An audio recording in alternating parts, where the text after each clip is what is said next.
College से पास होने के बाद मैंने गांव का इकलौता पंपिंग स्टेशन बनाने के लिए लोन लिया था। 8 साल तक मैंने सिर्फ मामूली बिजली का बिल लिया ताकि सूखे के मौसम में ग्रामीणों के फल न सूखें। पर मेरे लालची चाचा और एक कृषि कंपनी ने मुझ पर बिजली चोरी और पानी लीक करने का झूठा आरोप लगाकर मुझसे मैनेजमेंट छीन लिया। मैंने चुपचाप देयता मुक्ति पत्र पर हस्ताक्षर किए, अपनी मुख्य मोटर निकाली और एक पूरी तरह से स्वचालित इकोलॉजिकल फार्म शुरू करने शहर चला गया। सूखे के एक साल ग्रामीणों ने स्मार्ट पानी के भारी बिल और मरे हुए पेड़ों को देखकर मेरे प्यारे चाचा को कीचड़ में जिंदा दबा दिया। उससे पहले मैं बस पंप का फिल्टर साफ करके हटा ही था। तभी मेरे चाचा चिन मानकोंग, मेरे चचेरे भाई और कुछ ब्रीफकेस लिए अजनबियों के साथ पंप रूम में आए। चाचा के अंदर आते ही उनकी भौहें गुस्से में तन गईं। ये टूटा फूटा पंप इतना शोर क्यों कर रहा है? चिन, कितने सालों से तुम ये पंप चला रहे हो? इसकी क्षमता बहुत कम है और पानी की धार ऐसी है जैसे कोई बच्चा पेशाब कर रहा हो। क्या तुम जानबूझकर सबका पानी रोक रहे हो? ये सुनते ही खाली बाल्टी लिए खड़ी महिला ने तुरंत अपना डंडा नीचे गिरा दिया। हमारा गांव ऊंचाई पर है। इस पंप के लिए पानी ऊपर धकेलना पहले ही बहुत मुश्किल है। 8 साल से मैंने सबसे सिर्फ बिजली का बुनियादी शुल्क ही लिया है। बस थोड़ा इंतजार करें, मैं गेट खोलकर पानी छोड़ रहा हूं। चुप रहो, तुम कहते हो कि सिर्फ बिजली का पैसा लिया, तो मेरे परिवार ने पिछले महीने 60 रुपए क्यों दिए? क्या तुम मना करोगे कि तुमने इसमें हेरफेर नहीं की? और क्या तुमने चोरी छिपे पड़ोसी गांव को पानी नहीं बेचा? तुम्हारा बाग पहाड़ी के सबसे ऊंचे बिंदु पर है। पानी ऊपर भेजने में कुदरती तौर पर ज्यादा बिजली खर्च होती है। सारा हिसाब दीवार पर लिखा है। क्या तुम खुद नहीं पढ़ सकते? मुझे तुम्हारे ये जाली हिसाब किताब नहीं समझने। मुझे बस इतना पता है कि तुम ग्रामीणों का पैसा हड़प रहे हो। सब लोग मेरी बात सुनो। ये राज्य की एलवीयूएन कृषि कंपनी के मैनेजर वांग हैं। अगर हम ये बेकार पंप स्टेशन उन्हें सौंप दें तो वो तुरंत सबको मुफ्त में स्मार्ट सिंचाई की सुविधा देंगे। शोर सुनकर पानी ढोते ग्रामीण वहीं इकट्ठा हो गए। मैनेजर वांग ने गला साफ किया, भाइयों, आधुनिक खेती प्रिसिजन ड्रिप इरिगेशन है। आपका ये पुराना कबाड़ बहुत पहले खत्म हो जाना चाहिए था। हमें सौंपे और मुफ्त अपग्रेड पाएं। हर कोई घर बैठे अपने फोन से खेतों में पानी दे पाएगा। आंटी वांग, जो पल भर पहले मुझ पर मुस्कुरा रही थीं, मुफ्त अपग्रेड सुनकर उनकी आंखें लालच से चमक उठीं।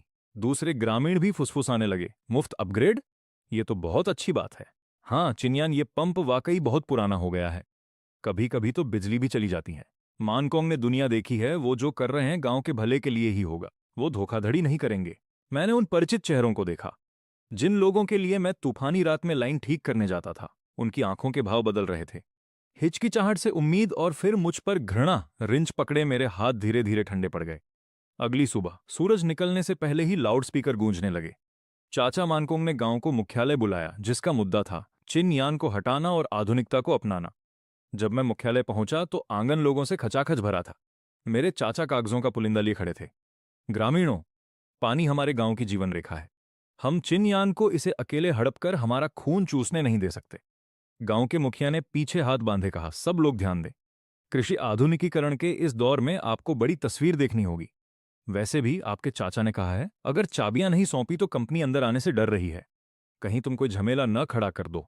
मुखिया जी, इन 8 सालों में जब मशीन खराब हुई, मैंने अपनी जेब से पुर्जे खरीदे। जब पाइप फटे तो मैं कड़ाके की ठंड में ठंडे पानी में कूदकर उन्हें ठीक करने गया। मैंने गांव से एक फूटी कौड़ी सब्सिडी नहीं ली। और अब आप मुझे निकालना चाहते हैं? जमाना बदल गया है। उनके पास बड़ी कंपनी की तकनीक है। तुम अभी भी अकेले क्यों जूझ रहे हो? अब सब ठीक है। जिद छोड़ो। मैंने आंगन में मौजूद सैकड़ों लोगों को देखा। कोई भी मेरे समर्थन में नहीं खड़ा हुआ। यहां तक कि आंटी वांग, जो कल तक मेरी तारीफ कर रही थीं, उन्होंने भी मुंह फेर लिया।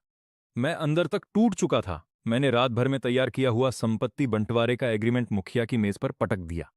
लो, इसे संभालो। चूंकि सबको लगता है कि मैं पैसा खा रहा हूं और कंपनी बेहतर है, तो यहां हस्ताक्षर करो और अंगूठा लगाओ। आज से गांव के पानी की सप्लाई का मुझसे कोई लेना देना नहीं है। भविष्य में सूखा पड़े या बाढ़, पानी का बिल बढ़े या घटे, सब अपनी किस्मत के खुद जिम्मेदार होंगे। लो, साइन करो। करो साइन जल्दी। ये मत सोचना कि तुम्हारे बिना पूरा गांव प्यासा मर जाएगा। उसने सबसे पहले अपना लाल अंगूठा लगाया। फिर मेरे चचेरे भाई आंटी वांग और पूरा गांव कतार में लग गया, कहीं मुफ्त स्मार्ट अपग्रेड में देरी न हो जाए। एक एक करके सबने जल्दबाजी में अपने नाम लिख दिए। लाल अंगूठों से भरे उन पन्नों को देखकर मेरे दिल का बोझ अचानक टूट गया। राहत महसूस करते हुए मैंने एग्रीमेंट रखा और पंप हाउस की ओर बढ़ा। मेरे चाचा और बाकी लोग ऐसे पीछे चले जैसे मैं कोई चोर हूं। मैंने पंप हाउस का दरवाजा खोला, रिंच उठाया और मशीन रूम के सबसे गहरे हिस्से में चला गया। सबकी हैरान निगाहों के सामने मैंने मुख्य पंप से जुड़ी high voltage pulse generator unit खोल दी। यही वह इकलौता मुख्य पुर्जा था जो पहाड़ी के पीछे तक पानी पहुंचा सकता था। ये मेरी निजी संपत्ति थी जिसे मैंने अपनी गाड़ी कमाई से खरीदा था, लेकिन उन्होंने हमेशा इसे एक टूटी मोटर ही समझा। ये देखकर मेरा चचेरा भाई घबरा गया। सब ध्यान दे, ये सब तोड़फोड़ कर रहा है, सब लोग इसे रोको, गांव की संपत्ति, इसे लेकर भागने मत दो। कुछ ग्रामीण तुरंत आगे आए और दरवाजा रोक लिया। मैंने व्यंग्य से हंसते हुए मोटर की रसीद और अपना एग्रीमेंट बैग से बाहर निकाला। अपनी आंखें खोलकर साफ साफ देख लो, ये मोटर मैंने अपनी जेब से 80,000 रुपए खर्च करके खरीदी थी।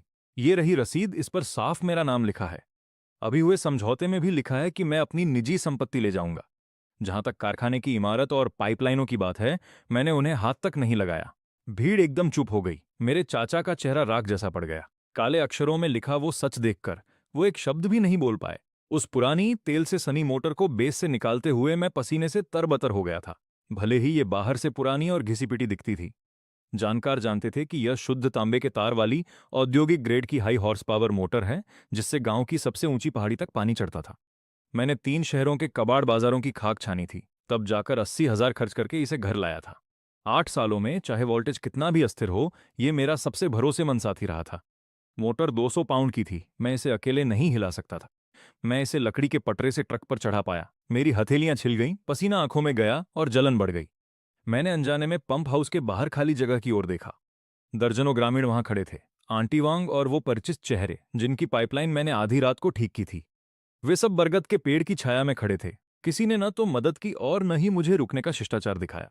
वे सब अपनी नाक दबाए हुए थे, जैसे मुझसे आने वाली तेल की गंध उन्हें लग जाएगी। उनकी नजरों में मेरे प्रति साफ नफरत थी। तभी मेरा चचेरा भाई फोन पर मेरी रिकॉर्डिंग करने लगा। सब लोग देखो, मिस्टर चिन, जरा संभल के इसे हटाओ, कहीं ये कबाड़ तुम्हारी कमर न तोड़ दे। सब देखो, यह है हमारे गांव का पानी का दादा जो हमें इस टूटी मोटर से मूर्ख बना रहा था। 8 साल से हमें तेल की बदबू आ रही है। ऐसी मशीन के पानी से हमारे फल कैसे अच्छे हो सकते थे? कोई आश्चर्य नहीं कि हमारे फलों को अच्छी कीमत नहीं मिली। इन सब सालों की जड़ यही है। हाँ, मानकोंग सही कह रहे हैं, जरूर पानी में भारी धातुएं थीं। इसे तो बहुत पहले बदल दिया जाना चाहिए था। मुझे तो ये मशीन पहले ही बहुत शोर करने वाली लगती थी, दोपहर में सोने नहीं देती थी। जल्दी इसे लेकर बाहर निकल यहां से। चाचा बड़े गर्व से हाथ पीछे बांधे भीड़ से बाहर निकले, जैसे उन्होंने कोई बड़ी जंग जीत ली हो। उन्होंने आज जानबूझकर एक नई शर्ट पहनी थी, जिसकी जेबों में सिगरेट के पैकेट साफ दिख रहे थे। ये वही सिगरेट थीं जो एग्रीकल्चर कंपनी ने उन्हें उनकी मेहनत के इनाम में दी थीं। चलो, अब रिकॉर्डिंग बंद करो। इसे बोलो अपना सामान समेटे और यहां से दफा हो जाए। चिनयान, तुम्हारे चाचा को तुम्हें टोकने का शौक नहीं, पर तुम बहुत जिद्दी हो और जमाने के साथ नहीं चलना चाहते। एलवीयूएन कंपनी कल शहर से हाई एंड स्मार्ट उपकरण ला रही है।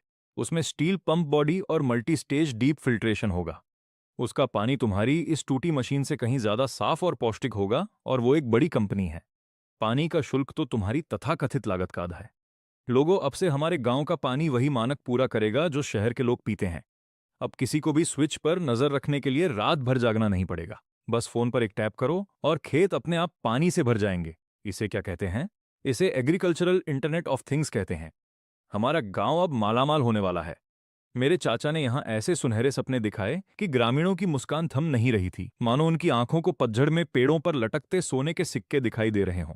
एक बेसब्र नौजवान ने मेरे पिकअप ट्रक के टायरों के सामने थूक दिया और मुझे जल्द से जल्द वहां से निकल जाने को कहा। बड़ी कंपनी के ट्रकों के रास्ते में देरी न हो, इसलिए मैंने अपने हाथों की धूल झाड़ी और खुद को होशियार समझने वाले इन लोगों को देखकर मेरा दिल पूरी तरह पत्थर का हो गया। समझौता ग्राम समिति में साफ साफ कागजों पर लिखा हुआ है। अब से तुम अमीर बनो या न बनो, इसका मुझसे कोई लेना देना नहीं है। मैंने रूखेपन से ये शब्द कहे, दरवाजा खोला, गाड़ी भगाई और चाचा व ग्रामीणों की उपहास भरी हंसी को पीछे छोड़ दिया।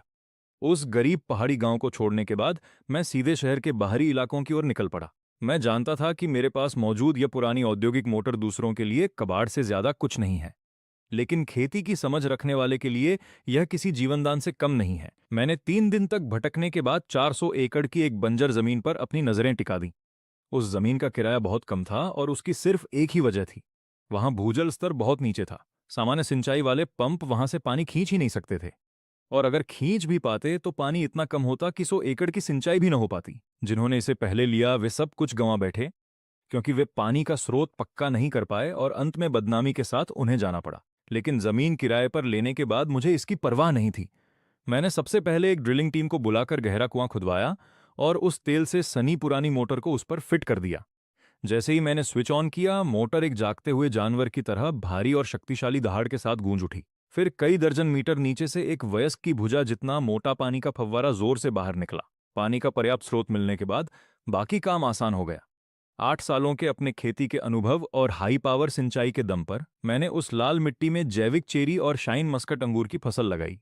मेरी जिंदगी ऐसी हो गई जैसे किसी ने फास्ट फॉरवर्ड बटन दबा दिया हो और मैं हर दिन बड़ी फसल की ओर बढ़ रहा था। उधर पूरा गांव आधुनिकीकरण के दिखावे में डूबा था। यून कंपनी ने एक नया पानी का पंप लगाया जो बाहर से देखने में बहुत बढ़िया था। वह चमकदार स्टेनलेस स्टील के खोल में लिपटा था, स्मार्ट फीचर्स के रंग बिरंगे स्टिकर्स से भरा हुआ था, और उसमें एक बड़ा टच स्क्रीन भी था जो वास्तव में मेरी पुरानी मोटर से 100 गुना ज्यादा प्रभावशाली दिख रहा था। मेरे चाचा जो यह निवेश लेकर आए थे, गांव में रातों रात एक बड़ी हस्ती बन गए। इस स्थानीय दिग्गज को खुश रखने के लिए कंपनी ने न केवल उन्हें भारी कमीशन दिया, बल्कि गांव में पाइप बिछाने का छोटा मोटा काम भी दे दिया। मेरे चाचा के परिवार के दिन फिर गए थे। वह हर दिन अपनी बगल में एक छोटा सा बैग दबाए किसी बड़े ठेकेदार की तरह पूरे गांव में अकड़कर घूमते थे। गांव की किस्मत बेचकर कमाए गए पैसों से उन्होंने ईंट और सीमेंट खरीदी और गांव की सबसे प्रमुख जगह पर निर्माण शुरू कर दिया। उन्होंने अपने लिए एक 3 मंजिला घर बनाना शुरू किया। ग्रामीण अपनी उम्मीदों के साथ खेतों में बिछाई गई पतली काली प्लास्टिक की पाइपों को देख रहे थे। जब आप उन पाइपों को छूते तो वे एकदम नरम और कागज जैसे पतले महसूस होते थे। लेकिन मेरे चाचा के शब्दों में वह एविएशन ग्रेड का पॉलीमर मटेरियल था। हर कोई अमीर बनने का सपना देख रहा था, यह सोचकर कि अब उन्हें बिना मेहनत के शहर जैसा साफ और प्रीमियम पानी मिलेगा। उन्हें जरा भी अंदाजा नहीं था कि जिंदगी की जो चीजें मुफ्त लग रही थीं, उन पर चुपके से भारी कीमत लगा दी गई है। वह मीठा सपना टूट गया। पहले महीने का बिल भरने के दिन से ही समस्या शुरू हो गई। मई का अंत पेड़ों के फूलने और फल आने का समय होता है और पानी की जरूरत तेजी से बढ़ रही थी। कंपनी के वसूली एजेंट ने मुख्यालय के आंगन में एक टेबल लगाई और एक क्यूआर कोड का बोर्ड लेकर वहां बैठ गया। ग्रामीणों, ध्यान दें। कृपया इस महीने का पानी का बिल जल्द से जल्द भरें और अपने स्मार्ट कार्ड एक्टिवेट करें ताकि सिंचाई में कोई रुकावट ना आए। आंटी वोंग सबसे पहले वहां जाने वालों में से थीं। उनके हाथ में कुछ मुड़े तुड़े नोट थे और चेहरे पर आज भी वही खुशी थी जैसे कोई अच्छा सौदा किया हो। बेटा, पहाड़ की ढलान पर मेरा खेत बस 2 एकड़ का है। जब चिनियान काम देखता था तो अधिकतम हिसाब लगाने पर भी बिजली का बिल महीने का बस अदौर या 300 आता था।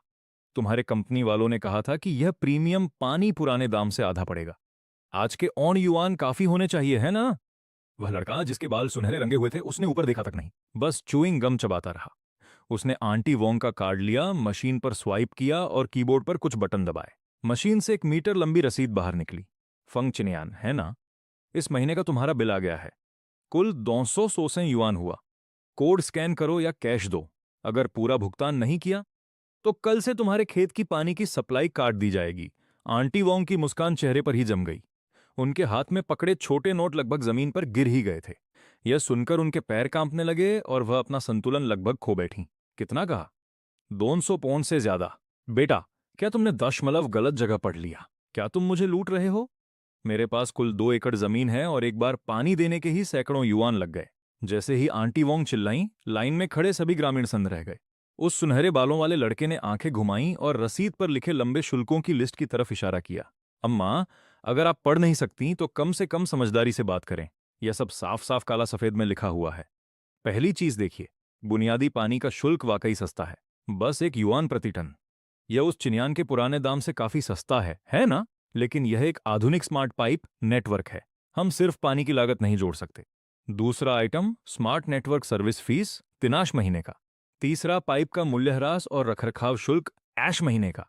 चौथा, क्योंकि गांव पहाड़ पर है तो यह साझा बिजली का दबाव शुल्क, संदाज रुपए, plus smart meter rent, mineral additive charge और ऐसी कई चीजें। कुल मिलाकर यह कीमत बनी है और यह भी कंपनी की सब्सिडी के बाद है। क्या आपको यह महंगा लग रहा है? आपको शुरुआत में ही एग्रीमेंट पर अंगूठा नहीं लगाना चाहिए था। अगर महंगा लग रहा है तो वाल्व खोलने के लिए कार्ड मत स्वाइप करो, भाग जाओ यहां से। नल तुम्हारे खेत में लगा है। किसने जबरदस्ती की है? उस लड़के के शब्द एक तमाचे की तरह गांव वालों के चेहरे पर जाकर लगे। यह खबर जंगल की आग की तरह गांव भर में फैल गई और हर कोई सन्न रह गया।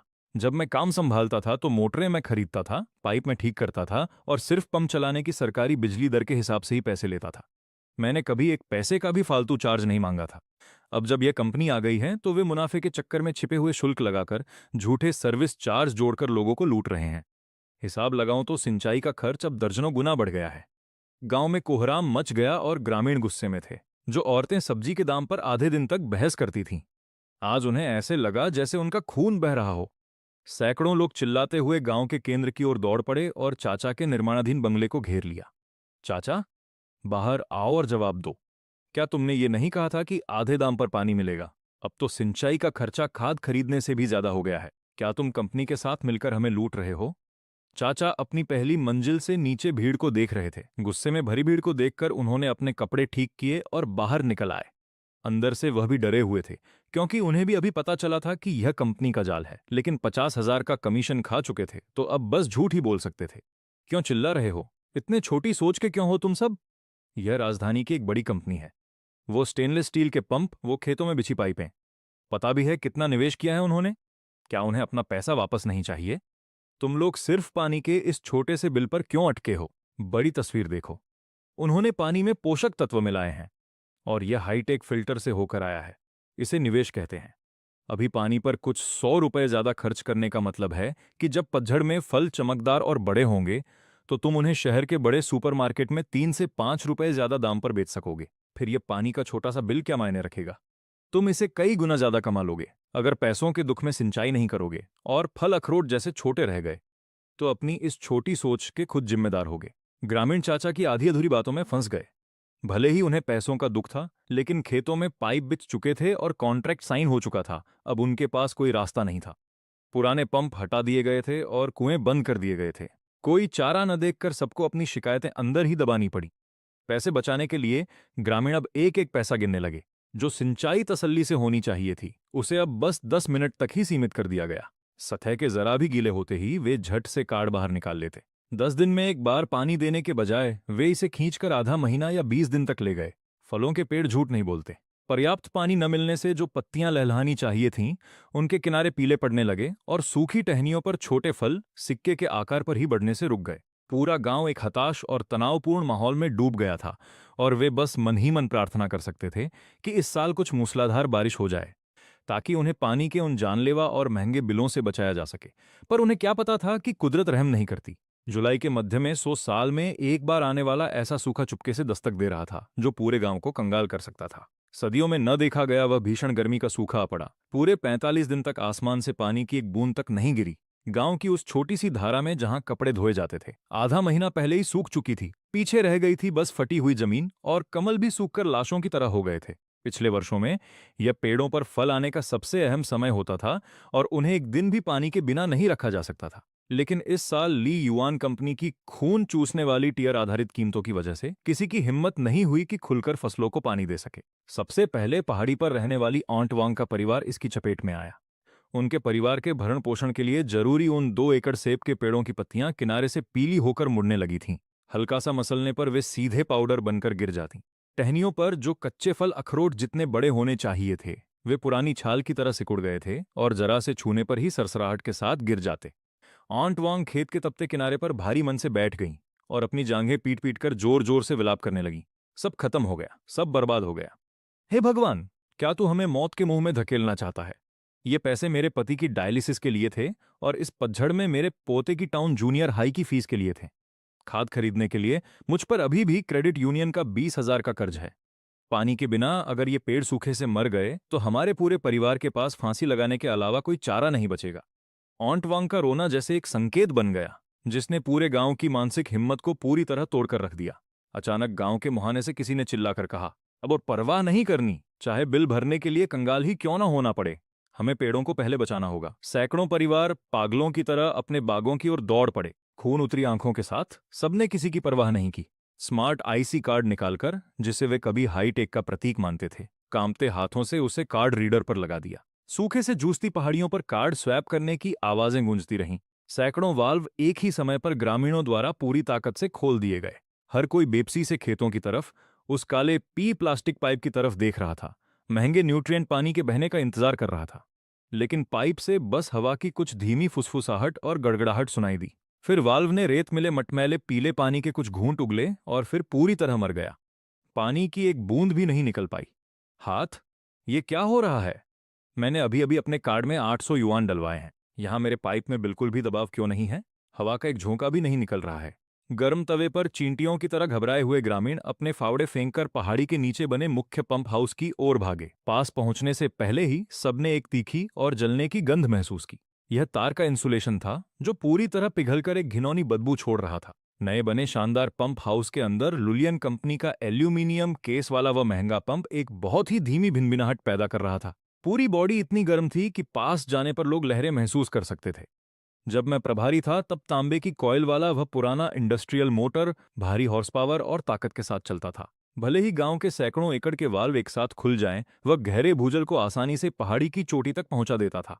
लेकिन लुलियन कंपनी का यह कथित हाईटेक पंप जिसे मुनाफा बढ़ाने के लिए लाया गया था, यह बस गलत तरीके से असेंबल किया हुआ एक घटिया उत्पाद था जिसकी पावर रेटिंग फर्जी तरीके से बढ़ाई गई थी। आमतौर पर जब एक दर्जन परिवार बारी बारी से ड्रिप सिंचाई करते थे तो यह मुश्किल से उसे संभाल पाता था। अब जब गांव के सैकड़ों वाल्व एक साथ खुले तो पाइप नेटवर्क का दबाव तुरंत जीरो हो गया।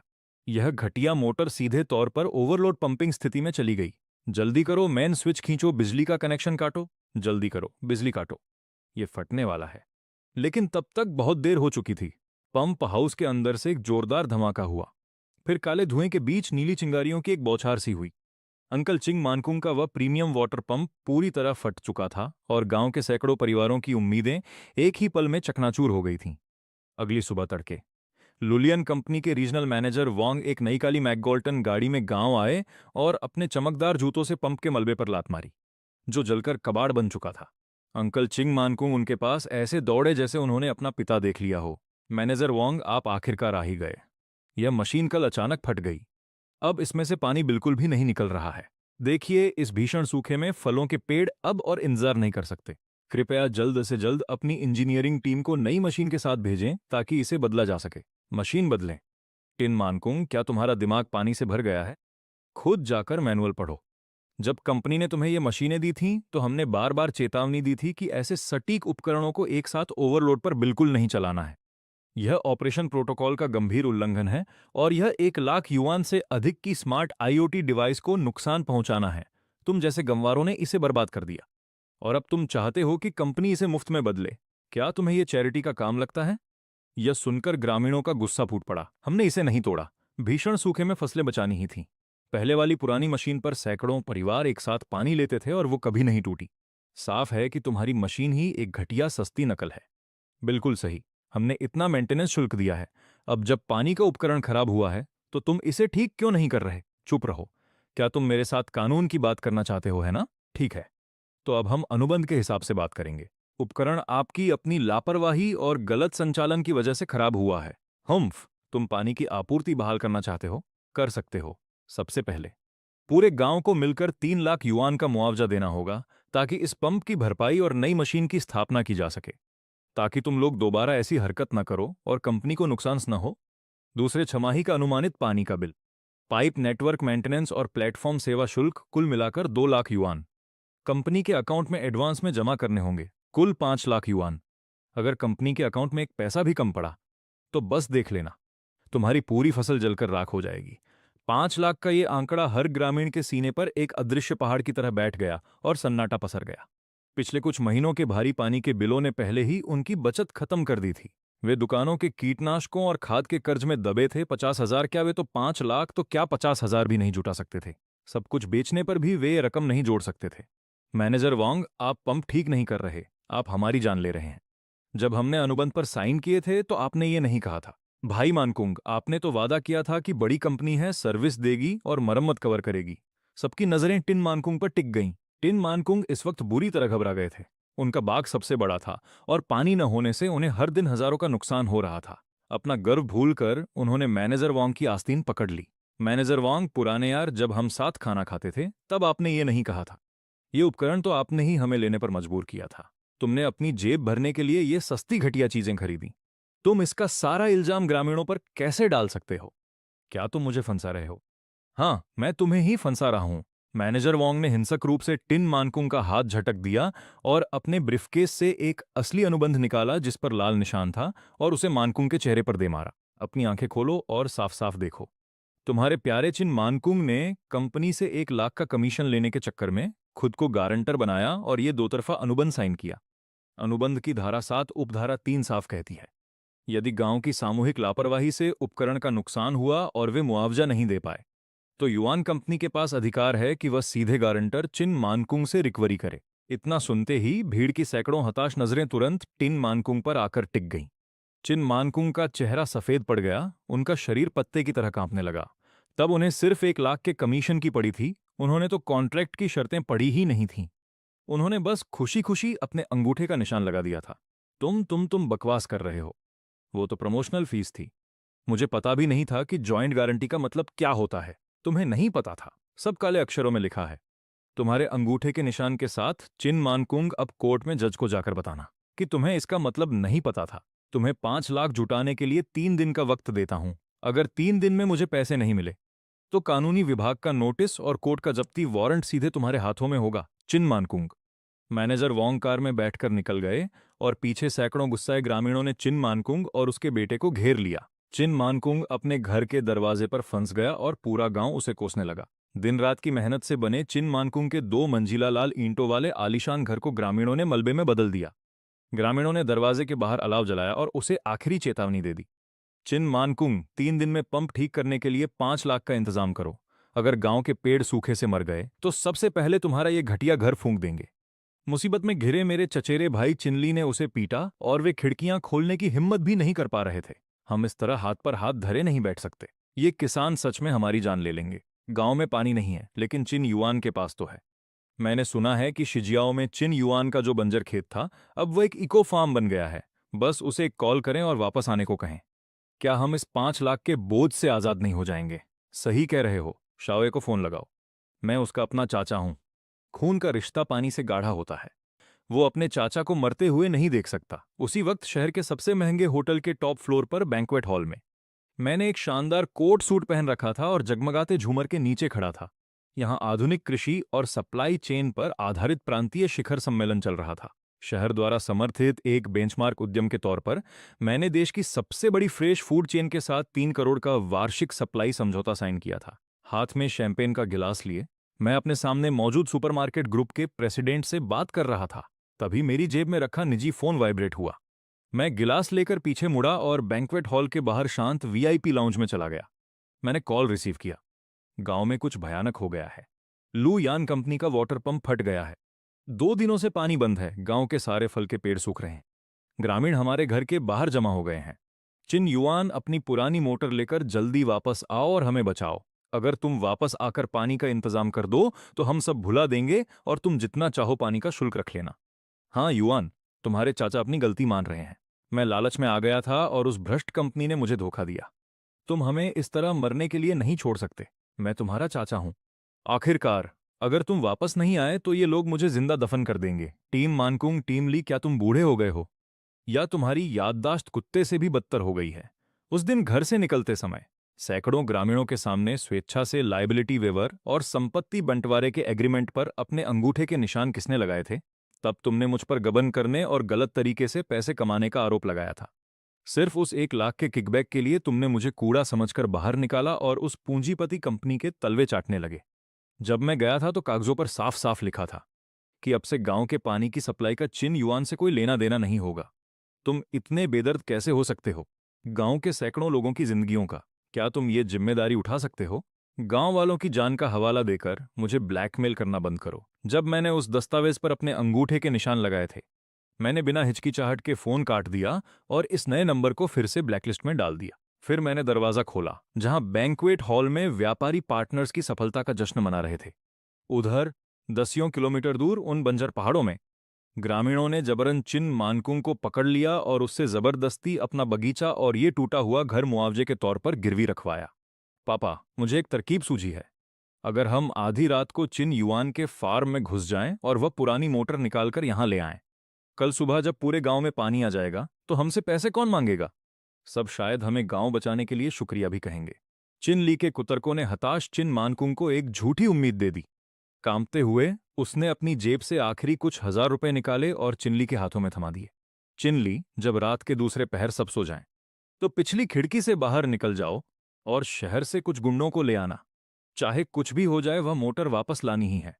रात के 2 बजे चिनली ने शहर के 2 आवारा गुंडों को काम पर रखा और एक मिनीवैन लेकर निकल गए। वे चुपचाप मेरे चिन युआन इकोलॉजिकल फार्म के बाहरी इलाके में पहुंच गए। उनके दिमाग में था कि फार्म बस एक तार की बाड़ से घिरा होगा, बस बाड़ काटो और बिना किसी के देखे मोटर ट्रक में लाद लो। पर उन्हें अंदाजा नहीं था कि ये अब कोई साधारण खेत नहीं, बल्कि 1 करोड़ से ज्यादा की संपत्ति वाला आधुनिक कृषि फार्म था।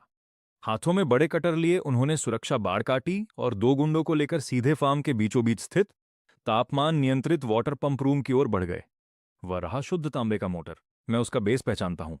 पेच खोल दो और इसे उठा ले चलते हैं। लेकिन जैसे ही एक गुंडे ने मोटर के बोल्ट पर रिंच लगाया, तभी पूरे फार्म में सवार हाई इंटेंसिटी सिक्योरिटी सर्चलाइट्स एक साथ जल उठीं और दिन की तरह उजाला हो गया। तेज रोशनी से चिनली और बाकी गुंडे चीख पड़े और उन्होंने तुरंत अपनी आंखें ढंक लीं। तुरंत बाद हाई लेवल सिक्योरिटी अलार्म की आवाज से उपनगर की शांति भंग हो गई। उससे पहले कि चिनली और उसके साथी संभल पाते, काले कपड़ों में वर्दीधारी सुरक्षा गार्डों की 1 दर्जन टीम ने उन्हें हर तरफ से घेर लिया। चिनली डर से कांपने लगा, उसके पैर जवाब दे गए और वह सीधे कीचड़ वाली घास पर घुटनों के बल गिर पड़ा। 5 मिनट बाद चिनली को पुलिस ले गई। मैं अपने सिल्क के लाउंज वेयर में अपनी सेक्रेटरी और हेड ऑफ सिक्योरिटी के साथ आराम से दफ्तर की बिल्डिंग से बाहर निकला। मुझे देखते ही चिनली किसी डूबते इंसान की तरह आखिरी सहारा ढूंढने लगा और पागलों की तरह चिल्लाने लगा, चिनली, इन्हें समझाओ मैं तुम्हारा भाई हूं। मैं तो बस तुम्हारा उपकरण देखने आया था। इसे चोरी नहीं कहते, हम परिवार हैं। अफसर, मैं चिनली हूं, कृषि प्रौद्योगिकी कंपनी का प्रतिनिधि, और यह हमारी कंपनी का कानूनी सलाहकार है। यह पूरी तरह से कंपनी का प्रतिनिधित्व करेगा और आपकी जांच में सहयोग करेगा। मेरे पीछे खड़े लीगल डायरेक्टर ने तुरंत आगे बढ़कर पुलिस अधिकारी को एक भारी हार्ड ड्राइव केस और लाल मुहर लगे दस्तावेज सौंपे। नमस्ते, यहाँ व्यापक निगरानी फुटेज और उपकरणों की मूल्यांकन रिपोर्ट है। जिस हाई वोल्टेज पल्स मोटर को उन्होंने जबरन खोलने की कोशिश की, वह कोई आम कृषि मशीन नहीं है। यह हमारी कंपनी का एक स्वतंत्र रूप से विकसित कोर कंपोनेंट है, जिसका पेटेंट हमने फाइल किया है। इस सिस्टम की कीमत 4 लाख है। इन लोगों ने सुरक्षा सुविधाओं को नष्ट किया, पेशेवर उपकरण लाए और जबरन चोरी की कोशिश की। यह संगठित चोरी का मामला है। इसके अलावा, चूंकि यह एक कोर कॉरपोरेट संपत्ति है, इसके खुलने से हमारी हजारों एकड़ की फसलें सूखने का खतरा है और इसका आर्थिक नुकसान लाखों में होगा। यह कोई मामूली सुरक्षा का मामला नहीं, बल्कि एक गंभीर अपराध है जिसमें कॉरपोरेट उत्पादन और संचालन में बाधा डालने का इरादा भी शामिल है। बहाने बाद में बनाना। गाड़ी में बैठो। चिन युआन, तुम पत्थर दिल इंसान हो। तुम्हें इसकी सजा जरूर मिलेगी। चिनली की गिरफ्तारी की खबर अगली सुबह गांव पहुंची। यह खबर चिन मानकुंग के लिए, जो पहले ही टूट चुका था, एक और बड़ा झटका थी। बेटे की जमानत और कर्ज चुकाने के लिए उसे ग्रामीणों और लू युआन कंपनी के दोहरे दबाव का सामना करना था। उसके पास उन कच्चे फलों को चुनने के सिवा कोई चारा नहीं था। पहाड़ के वे खराब फल जिन्हें पंछी भी न छुएं, उन्हें चुनकर 3 ट्रकों में भरा और उन्हें बेचने के लिए शहर की सबसे बड़ी थोक मंडी की तरफ निकल पड़ा।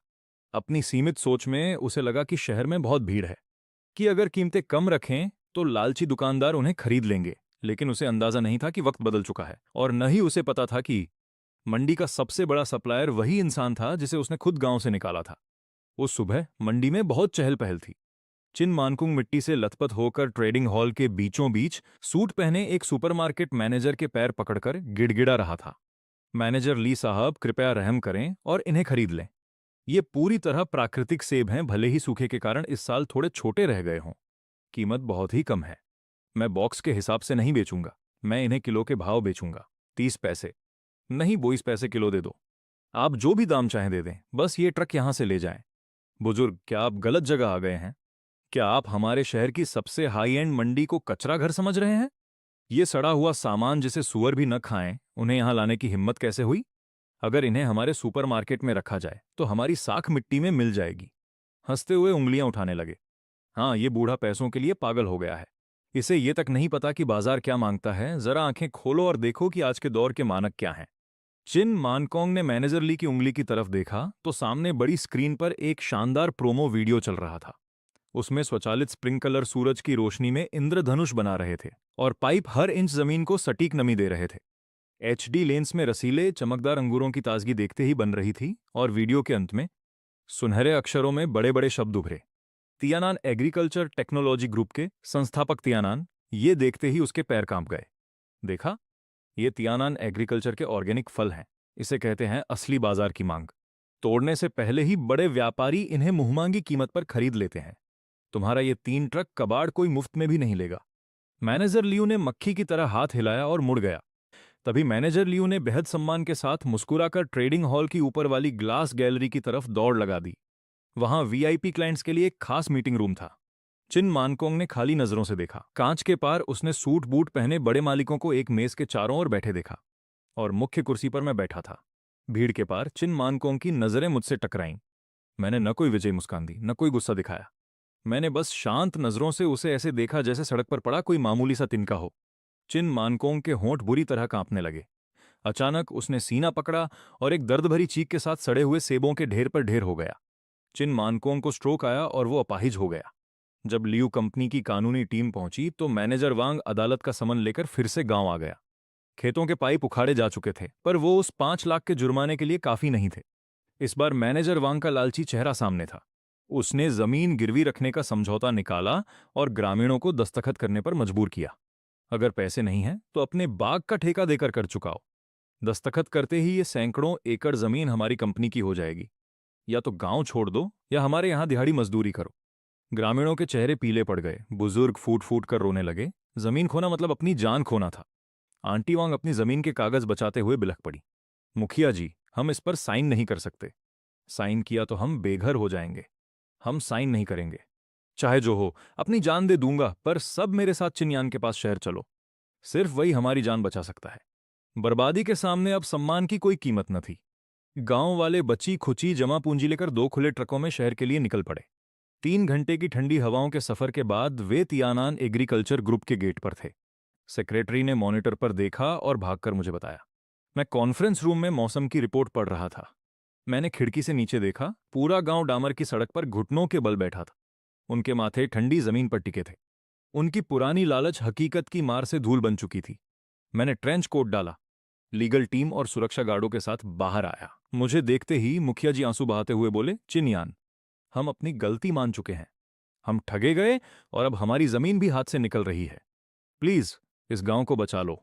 अगर आप कहें तो हम जानवरों की तरह मेहनत करेंगे। बस ये जमीन बचा लीजिए। मुखिया जी, जब आपने मुझे धक्के देकर निकाला था तब मैंने कहा था कि किस्मत पर किसी का जोर नहीं। छोटी मोटी लालच के लिए आपने पूरे गांव की जीवन रेखा ठगों को सौंप दी। आपने न सिर्फ मेरी मेहनत बर्बाद की, बल्कि अपना रास्ता भी बंद कर लिया। इन फलों के हकदार तो आप ही थे, पर उस जमीन में मेरे पूर्वज दफन हैं। वहां मेरे पिता दफन हैं। मैं ठगों की परवाह न करूं वो अलग बात है, पर जिस गांव ने मुझे पाला उसे मैं बर्बाद होते नहीं देख सकता। टेक्नोलॉजी के नाम पर उन्हें लुटते नहीं देख सकता। छोटे यान, क्या तुम हमारी मदद करोगे? मैं कोई दानवीर नहीं हूं। मैं एक व्यवसायी हूं। अगर मेरी मदद चाहिए तो गांव के हर नियम का फैसला मेरा होगा। प्रेसिडेंट झांग, सबूतों के साथ सब तैयार रखो, हम गांव वापस चल रहे हैं। आज देखूंगा किसकी हिम्मत है जो ललचाए मेरे गांव की जमीन की तरफ। 1 घंटे बाद 5 काली गाड़ियां दबदबे के साथ गांव के कमेटी कंपाउंड में दाखिल हुईं, जिन्होंने मैनेजर वांग के दल को घेर लिया। गाड़ियों के दरवाजे खुले। मैं सूट में बाहर निकला। मेरे पीछे 2 नामी वकील थे। मैनेजर वांग मुझे देखकर दंग रह गया। मुझे पहचानते ही उसकी हवा निकल गई।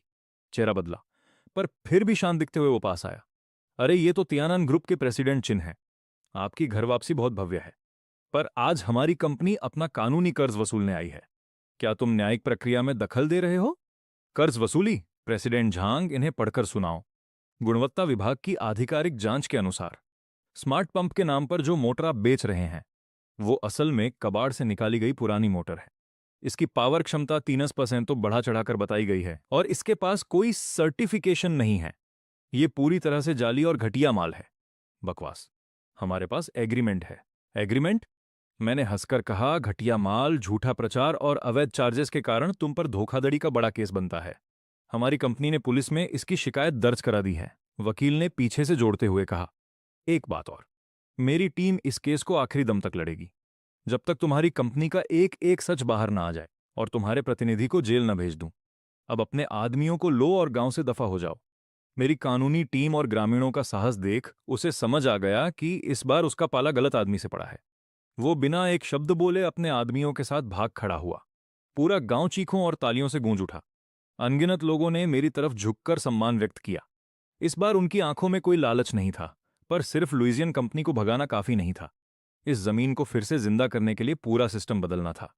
अगले दिन तियानान ग्रुप की टीम गांव में पहुंच गई। वे नए इरिगेशन नेटवर्क के साथ मेरी पुरानी वही मोटर भी वापस ले आए। मेरी टीम ने उसे वेरिएबल फ्रीक्वेंसी कंट्रोल सिस्टम से अपग्रेड किया था और उसकी पुरानी गर्जना के साथ नए पाइपों से पानी की धार फूट पड़ी। सूखे बागों को पानी मिलता देख सब बच्चे की तरह रो पड़े, पर याद रहे ये पानी अब मुफ्त नहीं था।